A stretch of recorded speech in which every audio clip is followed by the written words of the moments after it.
You're listening to Tim Conway Jr. on demand from KFI AM 640.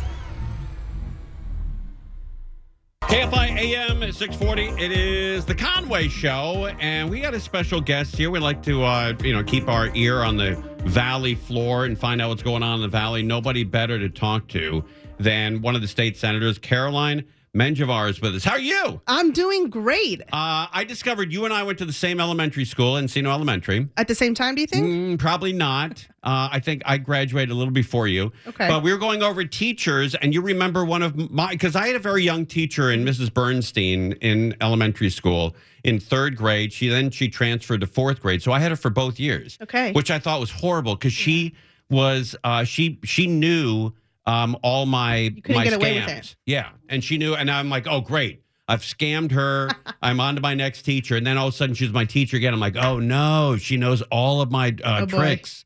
And I had Bernstein, then I had Campbell, then Miss Palmer.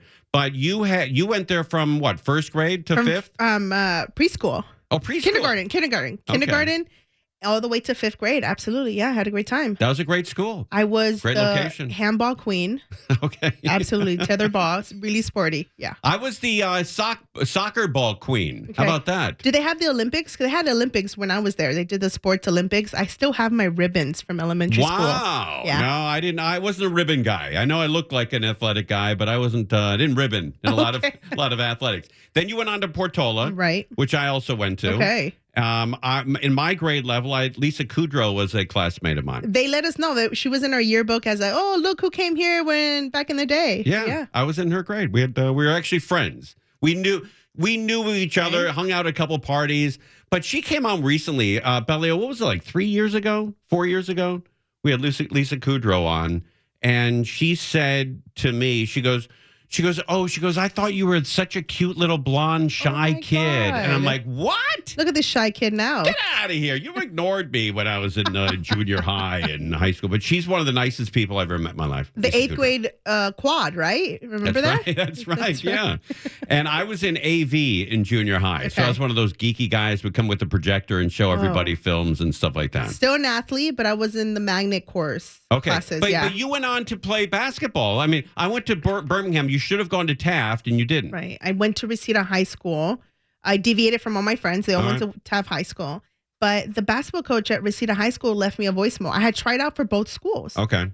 But the high school coach left me a voicemail. I felt more love from there. So I switched over to Reseda High School, my actual home school. That was a good school. They beat us in football all the time. I went to Birmingham. Not when I was there. Yeah, no, when I was there. We didn't do good at football. John Elway played against us. He was going to Granada Hills when I went to Birmingham. That's cool. I think he passed for 705 yards in the game. It was really a lot of fun. I think they beat it 78-0. I did every sport. At Portola Middle School, I was on the flag football team for Portola Middle School. And then did you go to college sports? Did you get a scholarship or? 11th grade. This is my fun fact that I say all the time. In 11th grade, I was California's top 100 girls in basketball. I have my letter certified, went to this Adidas camp. That's huge. It was huge. I thought I was going to go play D1 ball, but I was a stupid kid, high school love. I got distracted and nothing came out of it. So I ended up playing softball for Pierce College and Valley College. All right. Yeah, I know exactly where Pierce is. They have that big Halloween event there every year. And I take my daughter out there. The maze. Right. So we basically grew up like, in the same, not in the same era, but in the Valley, with the same, the same schools, the same, riding your bike to school. Absolutely. I got hit once. Oh, you did? Is that right? I did. Did you ride your bike to school? To Reseda High School, yes. I did the same thing. And look, I was in third grade when I would ride my bike to school every day. You'd never let a third grader ride their bike to school every day. Not at all. But that was a different time in the Valley. Right. Valley was great. I think I still grew up in a time where it was okay to play outdoors. I played 100%. outdoors. It was great. Yeah, we never were inside. Yeah. When I was growing up in the Valley, I had to ride my bike around to Matt McDaniels, Mike Hennessy, Robbie Fox, Scott Bloom, all these guys, Joey Kaplan, Todd Crouch. Billy Ray, I'd have to ride my bike around to see where the guys were, and all of a sudden I saw, all the bikes are in front of Hennessy's house. They're all in there. It's your bike gang, right? Yeah, we called it our bike gang. Right. All right, now then, how did you become involved in politics? I wanted to be a firefighter. That was my dream. I wanted to help. Did you take the test and everything? I took the test, the physical test. I was a student worker. I was ready to go. I was ready for the letter to call me up. I was ready. Right. And they never did, unfortunately. I got my associates in fire technology. I mean, I was a Marine Corps veteran already by that time. Really? Yeah. So I was like, I'm bilingual. Pick me. Perfect. So be shoo-in. They never picked me. And so I had to pick a different route. I was like, I love helping people. Right. This loud voice. I'm curious. And I started questioning a lot of things. Why once you cross the 405 freeway, does the valley change? That's right. The West Valley is so different than the East Valley. Yeah, 100%. Why is that? But, when I was growing up also, the North Valley was different from the South Valley, too. Like north of, like maybe, I don't know, Nordhoff or even like lately, Victory or Van Owen. The North Valley is different than the South Valley. Very true. Yeah. I mean, my border is at Van Owen. They know where to cut it off because how different it is. I always use the reference on this show for a crappy area in the valley to live. I always say Sherman Way and Kester. And then people complain and go, hey, why are you talking about Sherman Way and Kester? Why are you talking crap about my district, huh? Because it's not, it used to not be a great area. I don't know what it's like anymore. But I used to have to go to Sherman Way and Victory all the time because I was always late with my phone bill to Pac Bell. And I used to have to stand in line. Wait, they don't intersect. No, no. Victory and where was the other one? It wasn't Victory and Van Owen. It was Victory where the phone company was. Van Nuys and Victory. All right, so Van Owen. It was Van Owen and Victory. I know exactly what you're talking about. There was an Arby's there. There was a Jack in the Box there. Yeah. And then across the street was Pac Bell. Yes. And I used to have to stand in line with 30 other losers on a Friday so my phone didn't get shut off over the weekend to pay my bill. That building is still there. I know it's still there. It says AT&T now. Right. And that was the first grocery store. It used to be Vons, and that was the first John's that they changed to John's in that neighborhood. Yes. I know that neighborhood. That neighborhood looks the same, unfortunately. I wanted to change so bad. Right. So bad. That's where I used to get my tires at that Firestone right there on, you know that area. I know. Yeah. My district office is on that street. Oh, it is? Yes. It's walking distance to everything you just described. Is City Hall? Is that where the... It's the city buildings, the federal building, and then the state building. So I'm right there. We used to drive to that newsstand to get all the girly magazines late at night. Did you also do all the, they had the car shows on Van Nuys Boulevard. Right. And then Tommy's was there. It was the hangout spot. It was the best. The Valley is where it's at. I mean, they make movies about the Valley. That's right. Yeah. Paul Anderson made Licorice Pizza. I don't know if you saw Licorice Pizza. No, that's like the only one that no one's ever mentioned that movie. Okay, you got to see Licorice Pizza. Okay. It was made about the 1970s and 80s in the Valley. I mean, you got the Fast Times at Richmond High. That's 13 Candles. It was filmed in Portola Middle School. Yeah. I know, but yeah. E.T. By the way, Licorice Pizza was also filmed at Portola. Oh my so if you go look at Licorice Pizza, at one point you'll recognize an actor that was in it. Thank you very much. Okay. But you got to see this movie. This is the junior high that you went to. Okay. On my list. It was all based on that junior high. Right. All right. So let's take a break and then come back and talk about politics. All right. The Valley. Serious things. Yeah. Right. Yeah. A little more serious things. All right. This is great. Caroline has been. How long have you been a senator? 3 years now. 3 years. Okay. Caroline Menjivar is with us, and she's a state senator. We'll come back and talk about the Valley and the ups and downs of the San Fernando Valley. We're live on KFI AM 640. KFI AM 640. It is the Conway Show. We have a high-speed chase on Channel 5, but the guy decided to get out of his car and run from the cops, which is not a smart move because eventually they'll grab you and they'll put you in jail. Caroline Menjivar is with us, a senator from the San Fernando Valley. And this is your first gig in politics? I'm sorry, you pressed it. Yeah, but okay, sorry. First gig. I was a staffer before. Okay. Yeah. And then now how much of your life is raising money? Is that why you're here? You need a check?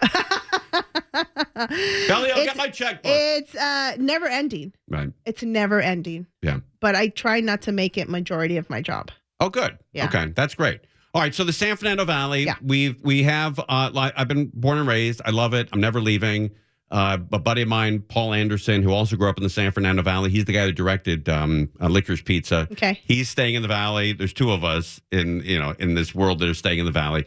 But the Valley does have some problem with crime, and I'm sure you've heard, the break-ins and stuff like that. Is it a police issue? Do we not have enough police on the street? So I represent the area right smack in the middle, and every single police station covers a part of my district. So I have really? every single valley. I have the entire valley division. In fact, a couple of weeks ago, I sat down with the valley chief, and we talked about this very topic. Right. And the good thing is that Part 1 crimes have decreased in the San Fernando Valley, those serious crimes. But she was telling me about these burglaries, and what's happening is organized crime from Chile is coming in. Right.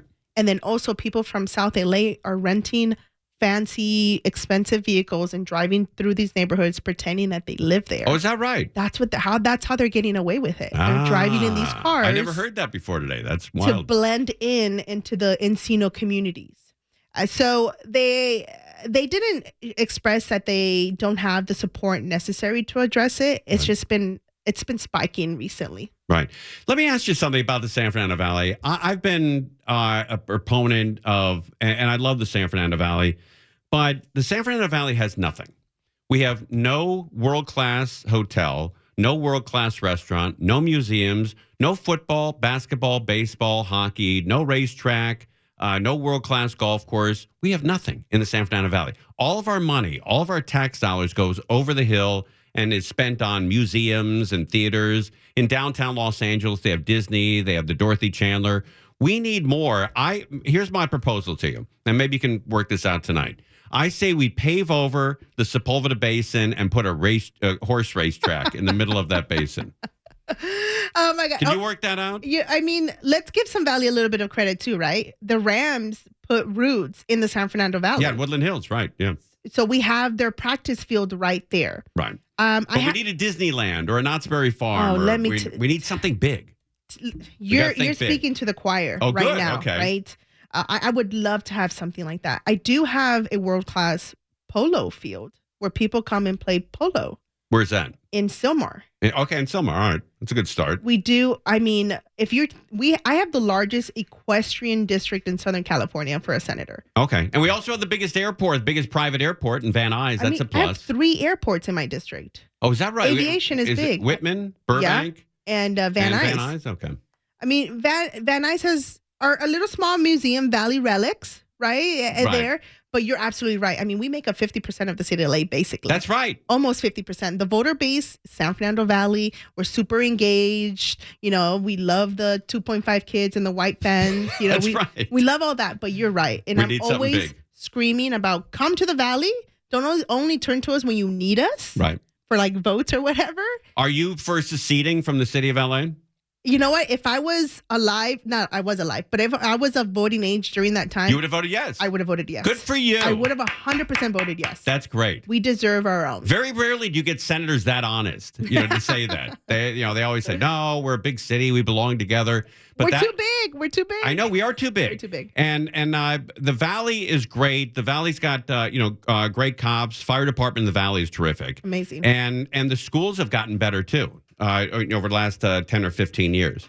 And the Valley is still a place where you can go and enjoy a big backyard. If you go to, like West LA or, anything in Los Angeles, you don't get a big piece of property. You can still do that now in the Valley. I got my little 6,000 acre home of land. The house is tiny, right? But my backyard. Now, when do you run again? Size. I'm on the ballot next June. Next June. Yeah. Okay. I hope I'm doing a good enough job so I can do this again for 4 years. I hope you do. And I love, what you should do in your ads, talk about how you would have voted for seceding and you want to pave over Sepulveda Basin and put a racetrack in there. I don't know about that. Yeah. The Van Nuys racetrack.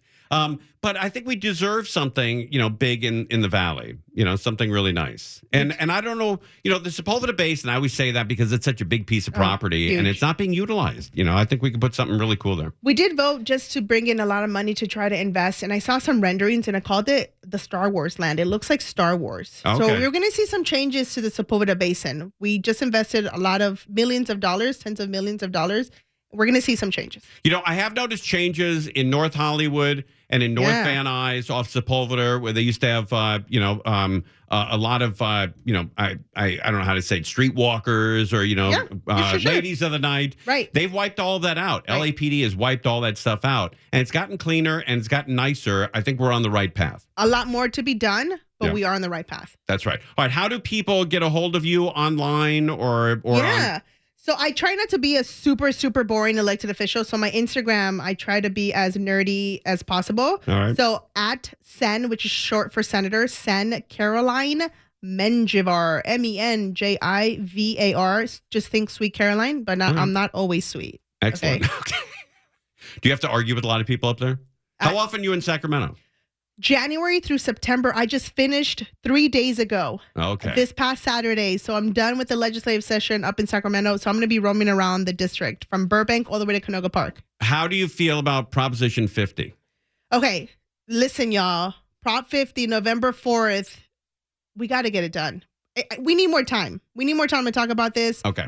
If you want your health care not to be cut, if you want more funding for things that are Title I schools, Vote no on 50. Oh, yes on 50. Okay, that's where you and I disagree. All right, please come back, though. Real quickly, do you come from you got a big family? You got brothers, sisters? I have a sister. A sister? One full sister, 7 half brothers. Is she also in politics? She is not. She's not. We are complete opposites. Are you the first in your family to go into politics? The first Democrat? Yes. Wow. So who's the Republican in the family? The entire family. Really? Is that right? That is right. All big Trump fans? All big Trump fans. My kind of people. Bring your mom and dad next time. Oh, my goodness. I'd like to meet those people. All right. One got away, but we'll get you back. We'll get you back. Right. All right, Caroline, very nice to see you. Okay. And please come back again. Take care. All right, Caroline Menjivar, and she's running next year for Senate again. And it's got a great sense of humor and doesn't take anything seriously. Vote for her, even though she's wrong on a couple of issues. But vote for her anyway. All right, we're live on KFI. You're listening to Tim Conway Jr. on demand from KFI AM 640. KFI AM 640. It's Conway Show. That was great. Caroline Menjivar. I was talking to her off the air, and she was not kidding. Her whole family is Republican. Her entire family. All her stepbrothers, her mom, her dad, her cousins, her nephews, her aunts, uncles, everybody is on board. And she is the sole Democrat in the family, which gave her a great opportunity to learn how to debate people at home. Because she debated everybody. Every Thanksgiving, every Christmas, every graduation, every retirement party. She is surrounded by Republicans, probably Trump fans, and she has got to dread that every time she goes home. Salvadorian immigrants raised her in the San Fernando Valley. And we usually say no to politicians because it just divides everybody. But I thought she was great. You know, she doesn't take her life seriously. She fights for the Valley, and we need more people to fight for the Valley. She's opposed to paving the Sepulveda Basin and turning it into a horse track, which I thought would probably be her angle. And I'm warming her up to that idea. You know, we're in our initial stages of turning the Sepulveda Basin into a racetrack casino.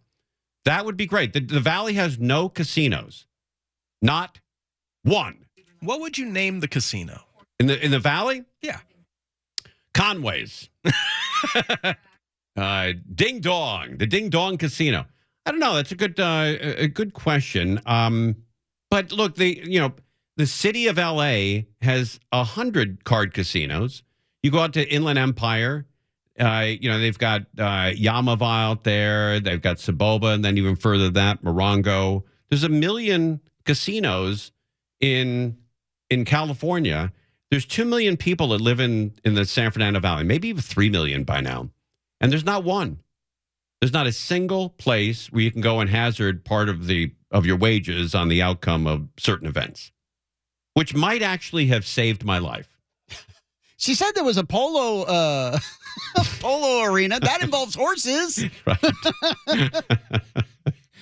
Right. Yeah, you're right. I just need them to be, going faster and having They're almost there. Windows. Yeah. Drop the stick and pick up a whip, and maybe we can talk. Get him to go as fast as he can. That's exactly right. Yeah, get him to go faster and stop kicking that ball around.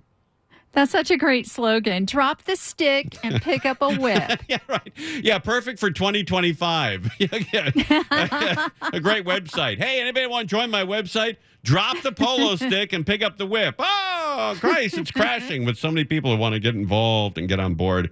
But I've always said the San Fernando Valley has gotten the short end of the stick, and she agrees. You know, the San Fernando Valley has nothing.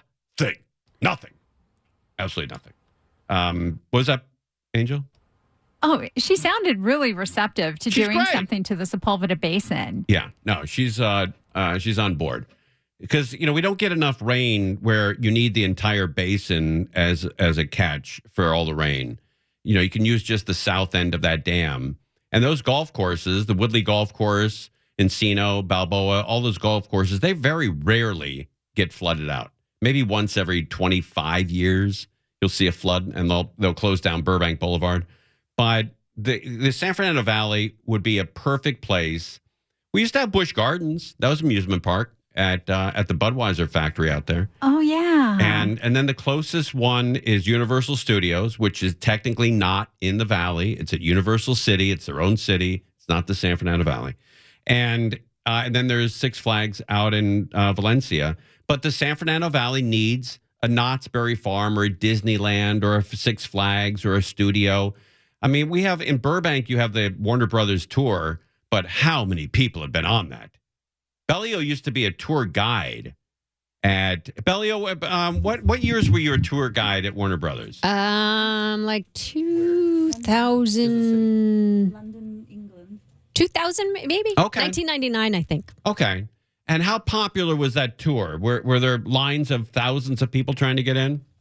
Not thousands. Hundreds? Hundreds. Yes. And what was the tour at Warner Brothers? I'm embarrassed to say I've never taken it. It's you absolutely should. It's a VIP tour, so it's very intimate, and you go on the sets and into Foley and the museum and everything. So it's a walking tour. So you were there during the height of Friends then? Yes. And you showed people the Friends set? I did. Oh, that must have been the highlight of the tour. It was. It had to have been. What else was there at the time? Well, we had Arnold Schwarzenegger Ellen wasn't there. Arnold Schwarzenegger was doing the movie Eraser at the time. Oh, okay, that. So there was a lot of big. Michael Jordan was doing Space Jam on the. Let me ask you a question, and please don't get pissed. I already am. Okay. What? When you were a tour guide there, were you sporting the fro? What are you laughing at? No, I was not. You weren't. Or you call it a perm?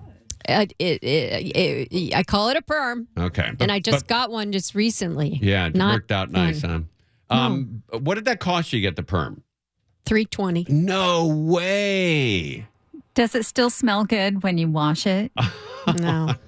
$320? Yes. My wife does that occasionally, not often, maybe once a year she goes in and gets her hair done. It's always in the, $200-$300 range. I would never, ever spend that money on just a haircut. Well, you're getting a cut, you're getting color, highlights, and the perm. And what you're also getting is enthusiasm because the people that all tell you how great you look there. And you go home and John's living with a different woman. In this case, a perm. And a very upset. Right. Did you straighten it out yourself over the weekend? Yeah. I told you I used you use the perm. It was Perm given be this. gone? It's kind of like that. I was given a bunch of solutions how to take care of it. Oh, I I can see. send you the recipe if you want. Oh, that's okay. So it's gone, but you can still see It's it on not gone. And also I used one of those big rollers. I blew dry it kind of straight, and I used one of those hot rollers to kind of take some of the kink out. Like Wilma Flintstone style. Exactly. So you can still see it on our Instagram, though. Yes, you can. That's right. Yeah. Bellio, I got to give you props here, and I always do off the air and sometimes on the air. But, man, you are the best social media person, I think, in this company. Period. Thank you. I really do. Thank you. And I'm glad we have you. Oh, that's very That's nice. one of your 6 jobs here. 10. But what happened over last week with Facebook? Do you want to tell that story?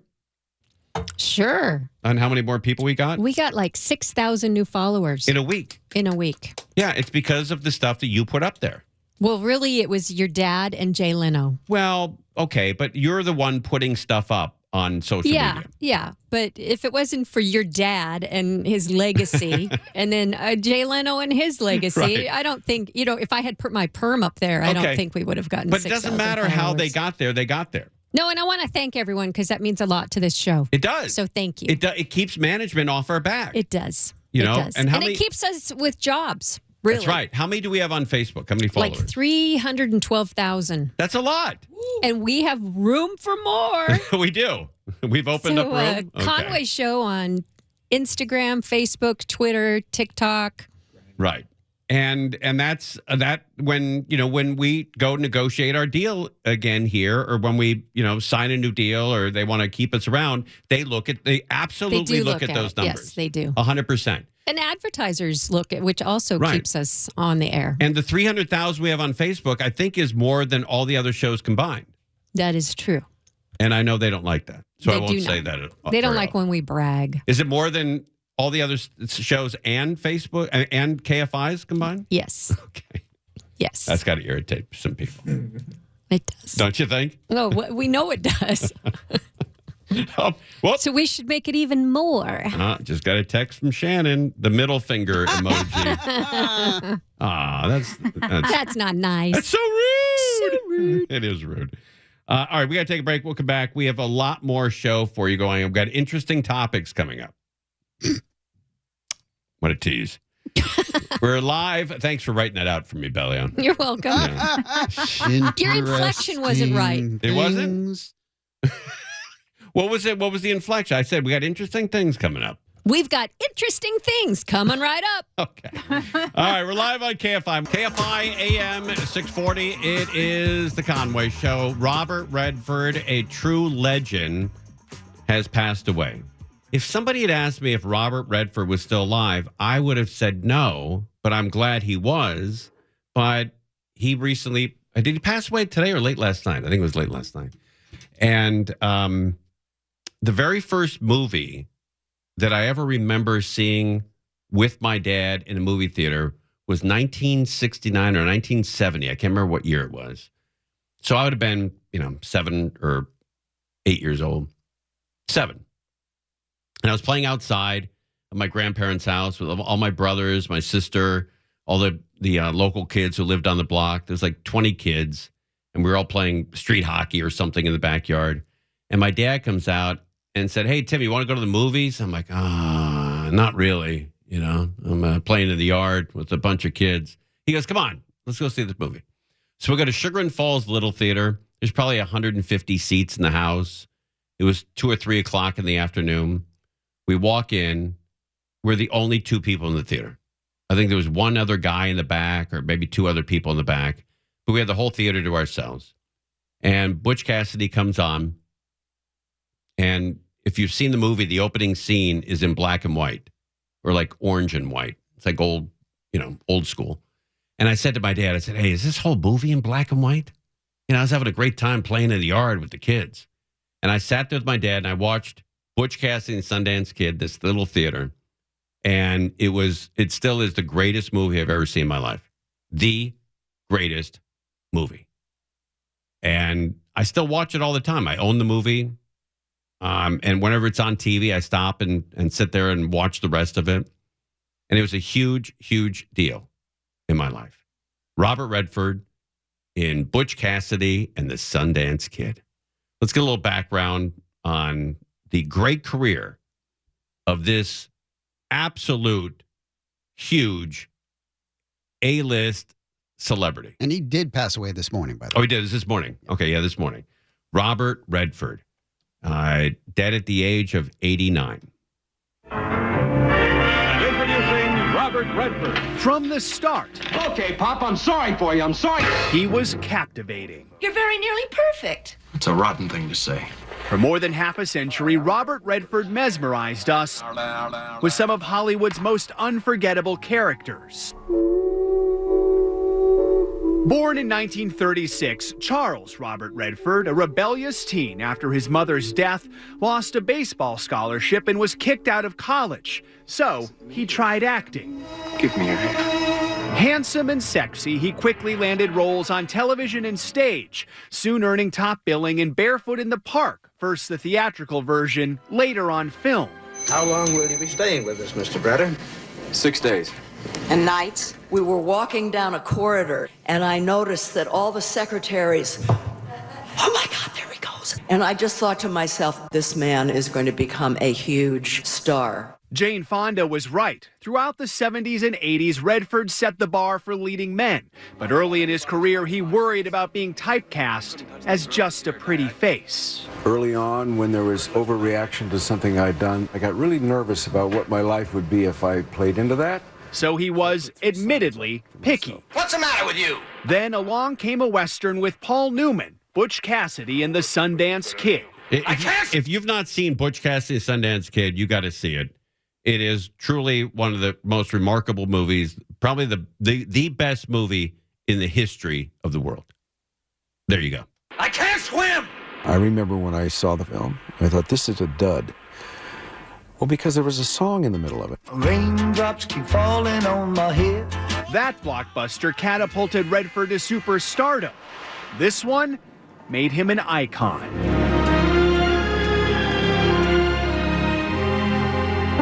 After teaming up with Newman a second time for what would be another fan favorite, Redford wanted to try something new. Give her the goddamn camera! Stepping behind the camera in 1980 and winning his first Oscar for Ordinary People, the first of many films he directed. Redford's legacy reaches far beyond Hollywood. Bush's policies have been a disaster. He was an outspoken environmentalist and a pioneer. As founder of the Sundance Film Festival, Redford provided a stage for independent filmmakers. A legendary career from a man who didn't believe in looking back. Don't look at your career as anything that's gained momentum over time. Just keep going forward and focus on the future. And who spent a lifetime giving us all something to remember. See.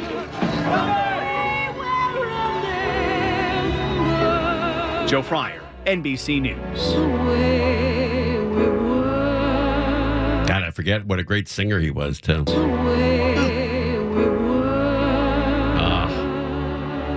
Robert Redford. So I was reading up on his first acting role after he got out of acting, whatever, college. Was in '59. He was in an episode of Perry Mason. Oh, is that right? But they mentioned Barefoot in the Park was his first sort of breakout role. It was on stage. That was in 1963. But in 1961, he and his family moved to Utah, and he bought 2 acres of land for $500. Wow! And built a cabin himself. That's wild. Yeah. What a great life. Robert Redford passed away today at the age of 89. It's Conway Show. We're live on KFI AM 640. You're listening to Tim Conway Jr. on demand from KFI AM 640.